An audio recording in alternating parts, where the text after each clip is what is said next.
All time class में स्वागत है। मैं जितेंद्र कुमार। दोस्तों आज की इस नए वीडियो में दोस्तों जो मैं वीडियो लेकर आया हूँ, इस टॉपिक का नाम है भूकंप।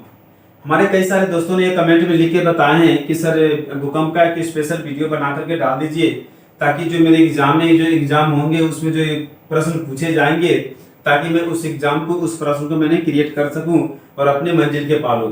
तो दोस्तों आप परेशान मत होकर, जो मैं वीडियो अपलोड करने जा रहा हूं दोस्तों, बताने जा रहा हूं आज भूकंप चैप्टर से, वह बिल्कुल आपके जो एग्जाम में पूछे जाएंगे। ज्यादा क्वेश्चन नहीं बनते दोस्तों, 2-3 क्वेश्चन इससे बनते हैं और उस 2-3 में ही बच्चे फंस जाते हैं और अपना एग्जाम कैंसिल करके चले आते हैं, गलत आंसर लगा करके चले जाते हैं और जब आने के बाद हम नोट्स देखते हैं तो पछताना पड़ जाता है कि वो मैं गलत कर दिया। तो दोस्तों बिल्कुल आप पछताना नहीं पड़ेगा, क्योंकि आप ऑल टाइम क्लासेस पे लगे रहिए और जुड़े रहिए। मैं आप लोगों के हमेशा साथ रहूंगा दोस्तों, और देखते रहिए वीडियो, ठीक है दोस्तों। मैं आपसे एक और बात बता दूं कि जो हाल में ही अभी दिल्ली पुलिस का वैकेंसी निकल चुकी है दोस्तों, जिसकी फॉर्म ऑनलाइन हो रही है अभी। अगर जिन दोस्तों ने अगर भरना चाह रहे हैं, जिन भाइयों ने अगर तैयारी कर रहे हैं दिल्ली पुलिस की, तो कृपया आपसे रिक्वेस्ट है दोस्तों, ये फॉर्म भर दे, अप्लाई कर दे, कुछ दिन में ही खत्म होने वाली है। और ऑल टाइम क्लासेस पर आप लगे रहिए, क्योंकि मैं दिल्ली पुलिस से भी इससे रिलेटिव जो मेरे आपके एग्जाम में पूछे जाएंगे उससे रिलेटिव मैं नोट्स बना करके एक वीडियो बना कर अपलोड कर दूंगा स्पेशल, ताकि उसे देख करके आप इससे फायदा लीजिए और जाकर के अपने एग्जाम में क्रिएट कीजिए और अपने मंजिल को पाइए। दोस्तों आपको दिल्ली के नहीं बल्कि किसी भी स्टेट का, अगर किसी भी स्टेट का लेवल की अगर एग्जाम होती है, चाहे वो छोटे लेवल से लेकर बड़े लेवल क्यों ना हो, किसी भी तरह की एग्जाम होती है दोस्तों, हर एग्जाम के इक्वल पे मैंने अपना नोट्स वीडियो बना करके अपलोड करता रहूंगा दोस्तों, आप लोग देखते रहिए ऑल टाइम क्लासेस पे, ठीक है। तो दोस्तों आज मैं जो देखता हूँ उस चैप्टर का नाम है भूकंप। आइए हम देखते हैं कि भूकंप होता क्या है। आप लोग के मन में दोस्तों ये प्रश्न उठती होगी कि सर भूकंप कहाँ से आती है, भूकंप क्या होती है, भूकंप के अध्ययन कैसे करते हैं, उसे कैसे मापते हैं। तो इस सारे के सारे जो प्रश्न हैं आपके मन में आते रहेंगे, आते होंगे, लेकिन सारे सवालों का जवाब मैं दोस्तों आज दे दूंगा, क्योंकि इस ऑल टाइम क्लासेस में बने रहिए। और मैं एक बात बता दोस्तों कि जो वीडियो देख रहे हैं, प्लीज आपसे रिक्वेस्ट है कि स्किप मत कीजिएगा, इस वीडियो को पूरे अंत तक देखिएगा, बिल्कुल परफेक्ट मजा आएगा दोस्तों। हर सवाल का जवाब मिल जाएगा आपको, जो सवाल आपको चाहिए हर सवाल का जवाब मिलता जाएगा। सबसे पहले बता दो दोस्तों, जो मेरा भूकंप आती है वो, उससे पहले मैं कुछ बातें आपको बेसिक नॉलेज बता देता हूं दोस्तों, कि जो हमारा पृथ्वी है यह प्लेट होती है, यह क्या है, प्लेट है। एक्चुअली ये मान लेते मेरा प्लेट है, ये है और इसका नाम बी है, यह ए है और इसका नाम क्या है, बी है।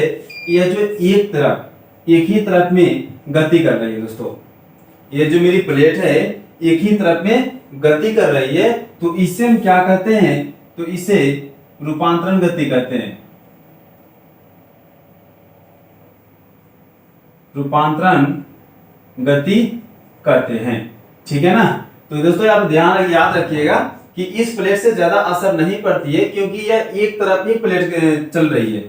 तो अगर मेरा प्लेट अगर एक तरफ साइड से अगर बैठा है दोस्तों, तो उससे मेरा कोई ना भूकंप आएगा, न किसी प्रकार की हानि पहुंचेगा, और न किसी प्रकार के वह अपना आकार बदलेगा। क्योंकि जैसे भूकंप अगर सपोज से मानते प्लेट है और खसकेगा तो दोनों साइड से खसकेगा, ठीक है ना, तो ज्यादा इसमें अंतर नहीं आती है। दूसरी तरह दोस्तों, दूसरा जो प्लेट है इस तरह का प्लेट है दोस्तों, दूसरा जो प्लेट है मेरा ये इस तरह का प्लेट है। अब इसमें क्या होता है दोस्तों, एक प्लेट अपने तरफ जा रहे हैं तो दूसरी प्लेट ये अपने तरफ जा रहे हैं। गौर से देखिएगा दोस्तों, क्योंकि यहीं से आपकी भूकंप के बारे में बताऊंगा और यहीं से समझ में आएगी कि भूकंप आती कैसे है। तो ये जो दो प्लेट है दोस्तों, ए और बी है, यह जो प्लेट है अपने तरफ खिसक रहे हैं, दूसरी प्लेट जो है वह अपने तरफ खिसक रहे हैं, ठीक है। तो इस प्लेट जो हम खिसकता है प्लेट, इस नियम को क्या कहते हैं, तो अपसारी कहते हैं, अपसारी गति कहते हैं, ठीक है। तो अपसारी गति समझिए दोस्तों। रूपांतरण क्या होती है, तो रूपांतरण जो होती है वो वैसे प्लेट जो अपने, यानी वैसे प्लेट जो अपने दिशा के तरफ एक समान चाल से खिसकती है उसे रूपांतरी कहा जाता है। और अपसारी जो होती है वैसे प्लेट जो एक दूसरे के विपरीत, यानी एक दूसरे से उल्टा हटता है, उसे हम अपसारी प्लेट कहते हैं दोस्तों। जब यह एक प्लेट और दूसरी प्लेट अपने पक्ष में, अपने विपरीत पक्ष में हटते हैं, तो यह हटने की जो क्रम होती है उससे ही ज्वालामुखी का निर्माण होता है, ज्वाला मुखी उत्पन्न होता है। अब यहाँ पे आपकी क्वेश्चन आ गई कि ज्वालामुखी कैसे आती है, ज्वालामुखी का निर्माण कैसे होता है। तो दोस्तों आपको समझ में आ गया होगा कि ज्वालामुखी कैसे आती है। जो मेरी प्लेट है, यह प्लेट एक से यानी दो प्लेटें हैं, यानी प्लेटों के बीच जो प्लेट होता है वह एक दूसरे के विपरीत जो है अपने खसकती है। तो खिसकने के क्रम में जो गैस निकलती है उससे ज्वालामुखी निकलती है दोस्तों, ठीक है। उसके बाद कर रहा है तीसरा।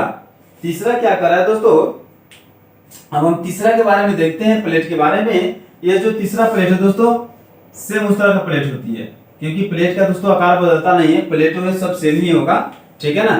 तो तीसरा क्या होता है दोस्तों, प्लेट इस तरह होता है, एक दूसरे पर चढ़ा होता है और ये इधर जाता है, माने एक दूसरे के आकर्षित होते हैं।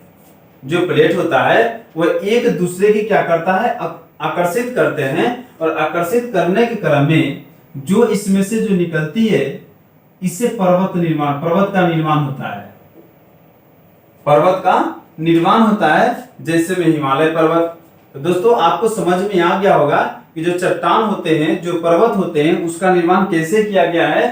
तो प्लेटों के टकरने से, जो प्लेट होते हैं उसको टकरने से हमें पर्वत का निर्माण होते हैं, और इसे हम कहते क्या है टकरने के क्रम में, तो यह अभिसारी कहलाता है। यह अभिसारी गति कहलाता है। तो दोस्तों आपको समझ में आ गया रूपांतरण गति क्या होता है, अभिसारी गति क्या होता है, अभिसारी क्या होता है, ठीक है ना। अपसारी गति में हमारा ज्वालामुखी का निर्माण होता है, और अभिसारी में किसका निर्माण होता है, पर्वत का निर्माण होता है, ठीक है। अब दोस्तों इसके आगे देखते हैं दोस्तों, अगर इसे नोट डाउन करना आपको तो नोट डाउन कर लीजिएगा, क्योंकि उतना स्पेस ज्यादा है नहीं। मैंने इस नोट पे ही अपना ब्लैक बोर्ड पे दोस्तों, व्हाइट बोर्ड क्या करेंगे, इसको मिटा करके फिर मैं रिपीट कराऊंगा, बताऊंगा दोस्तों कि भूकंप जो है कैसे आती है और कहां से निकलती है, उसे क्या कहते हैं, जहां पे पता चलता है उसे क्या कहते हैं, ठीक है। तो आइए हम भूकंप के बारे में देखते हैं दोस्तों कि भूकंप कैसे आते हैं।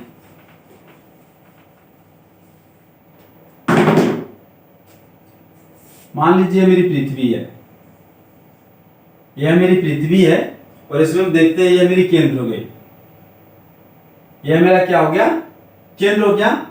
और यहां से अगर मेरा भूकंप निकलना स्टार्ट हो गया, यहां से भूकंप मेरा स्टार्ट हो गया निकलना, तो हम इस केंद्र को क्या कहते हैं, इस केंद्र को भूकंप केंद्र कहते हैं,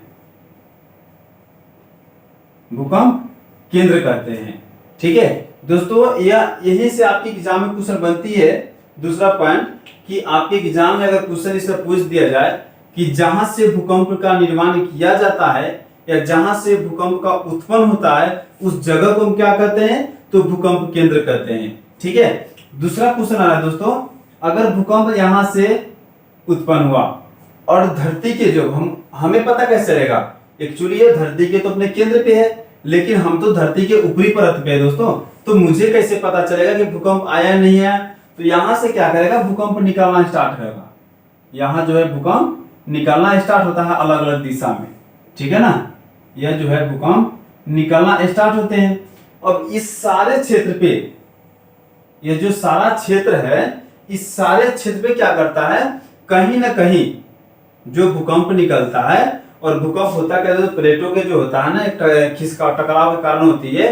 तो कह रहा है कि जो भूकंप जो हमें कहीं ना कहीं तो पता चलेगा ही, तो जिस जगह पे सबसे पहले पता चलता है, जिस जगह पे सबसे पहले अनुभव होता है कि हाँ यहाँ पे कंपन कर रही है, उसे हम अधिकेंद्र कहते हैं, उसे हम क्या कहते हैं, अधिकेंद्र कहते हैं, ठीक है।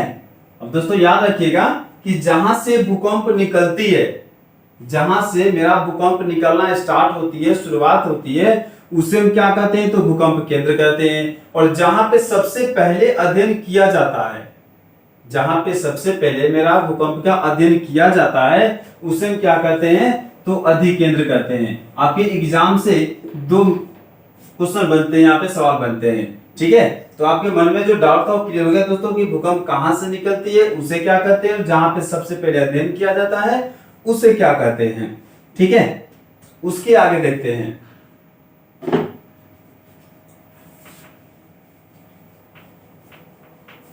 उसके आगे देखते हैं कि भूकंप जो है, भूकंप का अध्ययन हम करते हैं दोस्तों ऑटोमेटिक किसी न किसी मशीन से किया जाता होगा अध्ययन। ऐसा तो है नहीं कि हम जाकर के यहाँ बैठ गए, मुझे अध्ययन पता चला गया कि हाँ भाई भूकंप हो रहा है। अब गांव के लोग, जो बुजुर्ग लोग कहते हैं, हमारे दादा परदादा लोग कहते थे कि जब नीचे जो है हमारा धरती है वो सांप पे टिका हुआ है, एक शीश नाक पे टिका हुआ है। ठीक है ना दोस्तों। मेरा दोस्तों बता दो कि जो जिन दोस्तों ने मेरा पिछला वीडियो नहीं देखे, पिछला क्लास नहीं देखे हैं कि पृथ्वी की उत्पत्ति कैसे हुई है, मेरा पृथ्वी के अंदर की जो संरचना वो कैसी है, तो कृपया लिंक में मैं सब्सक्राइबर अपना डिस्क्रिप्शन में दे दिया हूँ लिंक, कृपया जा करके उस वीडियो को देखिए, उसके बाद ये वीडियो देखिए भूकंप चैप्टर, तो ज्यादा फायदेमंद रहेगा, ज्यादा ही समझ में आएगा दोस्तों। ठीक है, तो ऐसा तो है नहीं कि हमारा जो शेषनाग है नीचे बैठा हुआ है, अपना शेषनाग कर बैठ फिरा, धरती हिलना स्टार्ट किया, भूकंप आ गया। दोस्तों ऐसा कुछ नहीं होता है। ठीक है ना। तो हम बता दें कि भूकंप कैसे आती है और भूकंप कहाँ से निकलती है, उसे क्या कहते, जगह क्या कहते हैं, और जहाँ पे अध्ययन किया जाता है उस जगह को क्या कहते हैं। अब आती है आपके पॉइंट एग्जाम से, जो रिलेटिव एग्जाम है दोस्तों, कि हम अध्ययन करते हैं, हम जो है भूकंप का अध्ययन करते हैं उससे क्या कहते हैं। दोस्तों भूकंप का जो अध्ययन होता है, भूकंप का जो अध्ययन किया जाता है उसे सिस्मोलॉजी कहते हैं, सिस्मोलॉजी कहते हैं। पहला क्वेश्चन दोस्तों आपके याद रखिए, यहां से भी आपके क्वेश्चन आपके एग्जाम में बन जाते हैं और कई सारे एग्जाम में पूछ दिए जाते हैं कि भूकंप का जो अध्ययन है, जहां पे निकलते हैं, उसका अध्ययन किस मशीन से करते हैं, किस चीज से करते हैं। तो आपको दोस्तों याद रखिएगा कि सिस्मोलॉजी, हम सिस्मोलॉजी के मशीन की नाम है दोस्तों, सिस्मोलॉजी की सहायता से इस भूकंप का अध्ययन करते हैं। दूसरी बात आया दोस्तों, भूकंप को मापने के लिए, भूकंप को मापने के लिए किस यंत्र का प्रयोग करते हैं। जो भूकंप को मापेंगे ना कि भूकंप मेरा कहां पे आया, कैसे आया, तो उसके मापने के लिए हम जो मशीन का यूज करते हैं, जिस यंत्र का यूज करते हैं उसे क्या कहते हैं, तो उसे हम सिस्मोग्राफ कहते हैं, सिस्मोग्राफ कहते हैं। ठीक है दोस्तों, ये जो मैं आपको बता रहा हूं, जो पॉइंट बता रहा हूं, ओनली आपके एग्जाम पॉइंट से बता रहा हूं दोस्तों।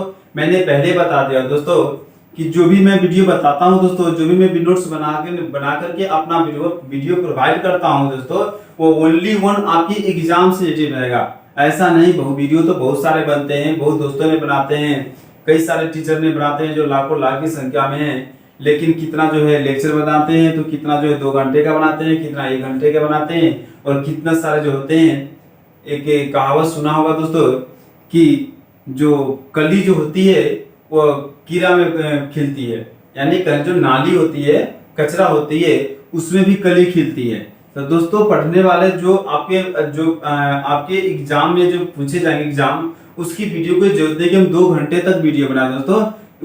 उसकी जो रिलेटिव आपकी जो फायदेमंद की जरूरत है, जिस चीज की आपको जरूरत है, वो 5 मिनट में ही बता सकता हूँ दोस्तों, वो 10 मिनट में भी वीडियो में आ जाती है।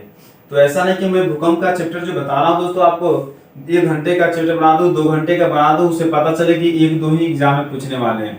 दोस्तों ऐसा नहीं करना चाहिए दोस्तों। किसी भी अगर मेन आपको पॉइंट अगर पता हो तो बताइए, अगर नहीं पता हो तो प्लीज आपसे रिक्वेस्ट है, जिन दोस्तों का पता नहीं है उन्हें कृपया गलत मत बताएं, क्योंकि 10-5 मिनट ही बताइए, लेकिन वो बिल्कुल फैक्ट बताइए जिससे बच्चों को समझ में आए और वो अपने जाकर के एग्जाम में क्रिएट फाइनल करके आए और अपना मंजिल को पाए। ठीक है, तो आपको 2 चीज बताया कि भूकंप का जो अध्ययन है करते हैं उसे क्या कहते हैं, तो उसे सिस्मोलॉजी कहते हैं, और जिसे भूकंप मापते हैं उसे क्या कहते हैं, उसे हम सिस्मोग्राफ कहते हैं। तीसरा बात आती है जो इसकी तीव्रता नापते हैं, तीव्रता जो नापते हैं उससे हम क्या कहते हैं।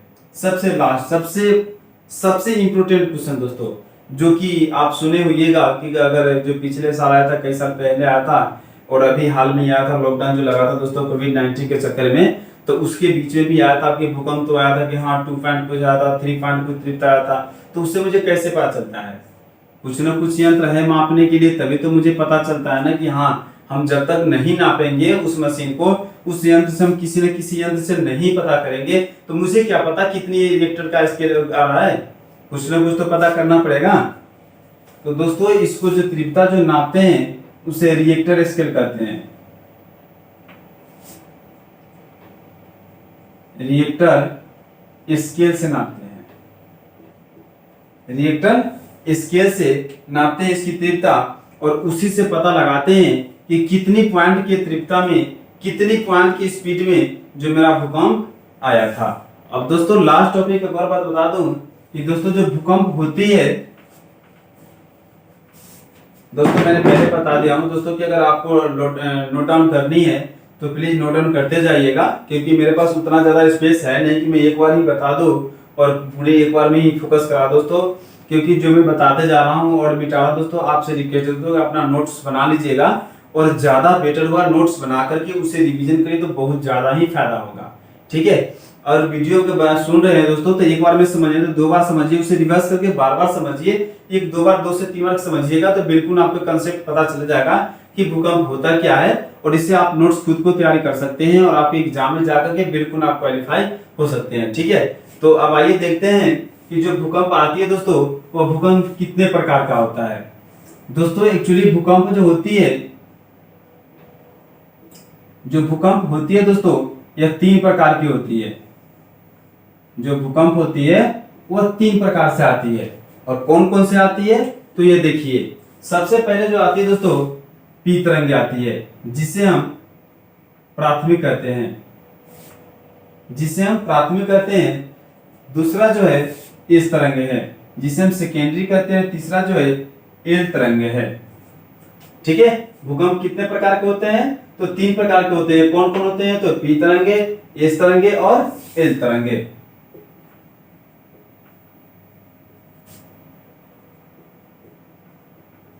ठीक है,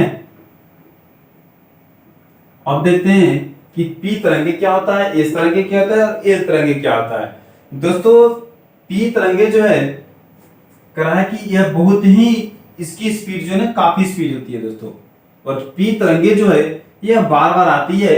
और दूसरी सबसे पहली बात है दोस्तों, जो पी तरंगे है इसकी जो गति होता है 8 किलोमीटर प्रति सेकेंड होती है। इसकी गति जो होती है 8 किलोमीटर प्रति सेकेंड की स्पीड से इसकी गति करती है। भूकंप जो आती है तो काफी ही तीव्रता, काफी ही विनाशकारी होती है दोस्तों। जो होते हैं ना, जो आती है बिल्कुल काफी स्पीड से आती है, झटका मारना। ठीक है ना, एक बात बता दो, झटका मारना जो कि देहात में कहावत है दोस्तों कि झटका जो मारते तो जो विनाशकारी होते हैं, जो हमारा पी तरंगे वो डायरेक्ट स्पीड में है और झटका मार के अपना निकल गया, तो इसकी जो स्पीड है 8 किलोमीटर प्रति सेकेंड के स्पीड में है। दूसरी बात कहता है दोस्तों यह केंद्र से होकर गुजरती है, या केंद्र से गुजरती है। अब दोस्तों यहां भी आपको एग्जाम से काफी क्वेश्चन है कि को आपके एग्जाम में पूछ दिए जाएंगे कि जो भूकंप आते हैं उसके केंद्र से कौन सी तरंगे उत्पन्न होते हैं। तो आपको याद रखना है कि भूकंप का जो केंद्र है उससे कौन सी तरंगे उत्पन्न होती है, तो पी तरंगे जो है भूकंप का केंद्र से होकर गुजरती है। ठीक है, दूसरा कह रहा है कि एस तरंगे, दूसरा कह रहा है यह एस तरंगे है, और एस तरंगे की जो गति है, इसका जो गति है दोस्तों 4 किलोमीटर प्रति सेकेंड की स्पीड से आती है। यह जो है 4 किलोमीटर प्रति सेकेंड से इसकी जो स्पीड है चलती है, तो ये उतना ज्यादा विनाशकारी नहीं होती है और उतना ज्यादा हानिकारक नहीं होती है और ज्यादा लाभदायक भी नहीं होती है, यानी जिसे हम बोलते हैं बीच वाले, यानी मीडियम अगर बोलते हैं तो मीडियम जो होते हैं ना, मीडियम के काम करते हैं। तो इससे ज्यादा ना मेरा विनाश होती है तो ज्यादा मुझे प्रॉफिट भी नहीं हो पाती है।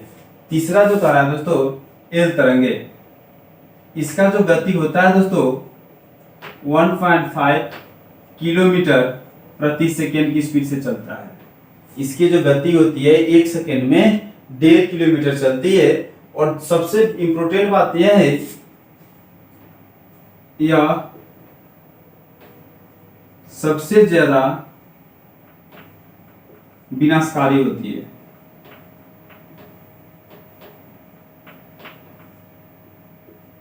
विनाशकारी होती है। ठीक है, तो आपके एग्जाम में जो पूछे जाएंगे दोस्तों 2 ही पॉइंट पूछेंगे, या तो पी तरंग के बारे में पूछे जाएंगे या तो एल तरंग के बारे में पूछे जाएंगे। और पी तरंग के बारे में कौन सा क्वेश्चन पूछ देंगे कि हमारे कौन सा ऐसा तरंग है, कौन सा ऐसा भूकंप है जो सबसे ज्यादा स्पीड गति से आती है, तो पी तरंगे है। कितने की स्पीड में है, तो 8 किलोमीटर प्रति सेकेंड की स्पीड से वह तय करती है। ठीक है, दूसरा चीज क्वेश्चन पूछ दे जाएंगे कि जो भूकंप का जो मूल केंद्र होते हैं, यानी जहां पे भूकंप केंद्र होते हैं उससे होकर के कौन से तरंगे गुजरती है, तो आपका जो पी तरंगे है वो भूकंप केंद्र से होकर गुजरती है। दूसरा जो बात करिए एस तरंगे, उसके बता दोस्तों ये उतना खास इम्पोर्टेंट नहीं है, लेकिन जानना जरूरी है कि इस तरंगे होता है, सेकेंडरी जो तरंगे होती है तो उसके बारे में बता दिया मैंने। और सर लास्ट होता है एल तरंगे, तो कह रहा है कि एल तरंगे है इसकी जो गति है 1.5 किलोमीटर प्रति सेकेंड से इसकी गति करती है।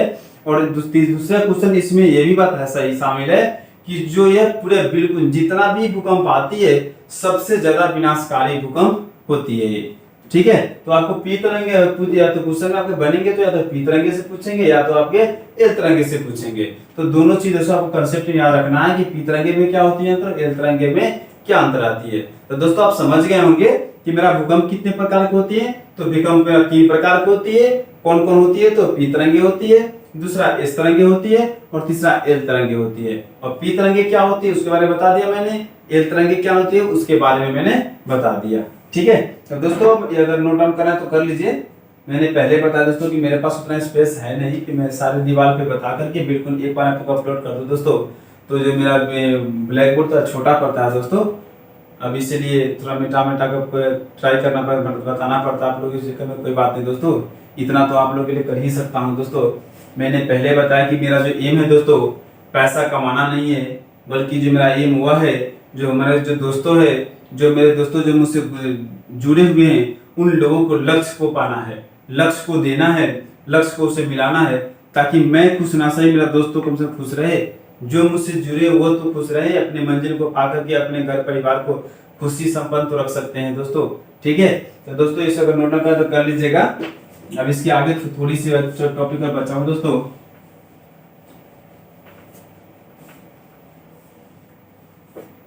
भूकंप के बारे में एक और बात बता दोस्तों कि भूकंप सबसे ज्यादा कहाँ पे आती है, तो भूकंप जो दोस्तों सबसे ज्यादा जापान में आती है। सबसे ज्यादा भूकंप कहाँ आती है, तो जापान में आती है। अब आपके मन में आता हो क्वेश्चन कि सर भारत में ही क्यों नहीं आती है, जापान में ही क्यों आती है। ऐसा क्वेश्चन मन में आ जाते हैं। जब हम लोग भी पढ़ते थे तो जब कोई और सवाल करता था तो मुझे भी मन उत्सव आती थी, लेकिन हम लोग पूछ नहीं पाते थे। हमारे सर क्लास में खड़ा कर देख रहे हैं कि हम किससे पूछे, तो हम लोग ना दब जाते थे सर। ठीक है ना, एक्चुअली हम लोग दब जाते थे कि सर मुझसे नहीं पूछेंगे। लेकिन इसकी परिणाम दोस्तों उस समय तो डर लगता है, बच्चे दब जाते हैं, बड़ा मजा आता है कि वाह आज तो सर मुझसे एक भी सवाल नहीं पूछे। लेकिन सबसे ज्यादा बेकार दोस्तों, सबसे ज्यादा अगर मैं बताऊं तो सबसे ज्यादा ही हानिकारक उसे दोस्तों, अगर आज के डेट में जिन दोस्तों ने, अगर जिन भाइयों ने, जिस गार्जियन के बच्चों ने अगर स्कूल जा रहे हैं तो कृपया उसे शिक्षा दिया कीजिए कि हाँ मास्टर जो टीचर लोग होते हैं जो बताते हैं अपना डायरेक्ट जाके फेस टू फेस बात करें तो बहुत ज्यादा ही बेटर होगा। शायद वो मंजिल ले पाएंगे जो उन्होंने नहीं सोच पाए होंगे। ऐसे ऐसे मंजिल का मुकाबला करना पड़ता है दोस्तों। ठीक है, तो आइए देखते हैं कि जब जापान में ही सबसे अधिक भूकंप क्यों आती है। दोस्तों जो भूकंप आती है सबसे ज्यादा कहां पे आती है, आपसे एक क्वेश्चन है। भूकंप जो आती है वो सबसे ज्यादा कहां पे आती है, तो भूकंप जो आती है दोस्तों वह प्लेट के कोर पे आती है। जो प्लेट का दोस्तों कोर होता है वहां पे सबसे ज्यादा भूकंप आती है। ठीक है, जो कि हमारा भारत है वह बिल्कुल बीच में है। ये मेरी भारत है, यहाँ पे है ना, मेरी भारत वही है यहाँ पे, और जो मेरी प्लेट यहाँ पे लगा हुआ है, यही है ना मेरी प्लेट। तो मेरी यह प्लेट जो मेरी भारत जो बीच में पड़ जाती है ना, इसलिए मेरे भारत में ज्यादा भूकंप नहीं आती है। और जो जापान है दोस्तों ये बिल्कुल प्लेट के बीच में पड़ जाता है। ये जो मेरी प्लेट के जो बिल्कुल कोर पे पड़ता है जापान, इसलिए वहां भूकंप ज्यादा आता है। तो ध्यान रखिएगा दोस्तों कि कोई भी देश हो जो भूकंप के कोर के जो प्लेट का कोर होता है दोस्तों, कोर जानते हैं ना जिसे हम आरी बोलते हैं दोस्तों, ये कोर होता है, ये कोर हुआ। अगर सपोज मानते हैं इसे हम कोर बोलते हैं, तो जो कोर पे वो देश होता है, जो कंट्री होता है, वहां पे भूकंप आने की सबसे ज्यादा संभावना होती है। और बिहार में भी होती है, नेपाल में भी कुछ हो जाती है, क्योंकि ये कुछ पड़ते हैं आसपास में, इसलिए ज्यादा यहाँ पे भूकंप आने की संभावना होती है। लेकिन अगर हम विश्व में पूछा जाए कि विश्व में सबसे ज्यादा भूकंप कहाँ आती है, तो वह देश कौन सी है? जापान में है। तो दोस्तों इसके बाद मेरी टॉपिक खत्म हो रही है भूकंप वाली। तो दोस्तों मुझे उम्मीद है आप लोगों से कि मेरी जो भूकंप के जो वीडियो है, चैप्टर है, सारे के सारे कंसेप्ट आपको समझ में आए होंगे। तो दोस्तों आप लोग से रिक्वेस्ट है कि मेरा वीडियो अगर आप लोगों को पसंद आ रहा हो तो उसे लाइक और सब्सक्राइब जरूर करें दोस्तों, और अपने दोस्तों को शेयर जरूर करना ना भूले, ताकि जिन दोस्तों ने नहीं देख पा रहे हैं उन दोस्तों ने भी देख पाए और इसका लाभ उठाए, और वो अपने दोस्तों को भी शेयर करें। ठीक है दोस्तों, आप लोग देखते रहिए, तब तक ऑल टाइम क्लासेज में बने रहिए। फिर मैं मिलूंगा नेक्स्ट क्लास में, ऐसा नहीं कि फिर नहीं मिलूंगा दोस्तों, मैं सब दिन के लिए जा रहा हूँ, बस कुछ देर के लिए जा रहा हूँ दोस्तों, कुछ दिन के लिए नहीं, कुछ दिन तो बहुत ज्यादा हो जाएंगे, कुछ देर के मैंने कुछ घंटे के लिए, कुछ घंटे जा रहा हूँ दोस्तों। फिर मैं मिलूंगा नेक्स्ट क्लास लेकर के, नेक्स्ट वीडियो लेकर के आप लोग के सामने उपस्थित होऊंगा। मैं जितेंद्र कुमार, तो देखते रहिए दोस्तों ऑल टाइम क्लासेज में। तब तक आप लोग इजाजत चाहता हूँ। Thank you very much.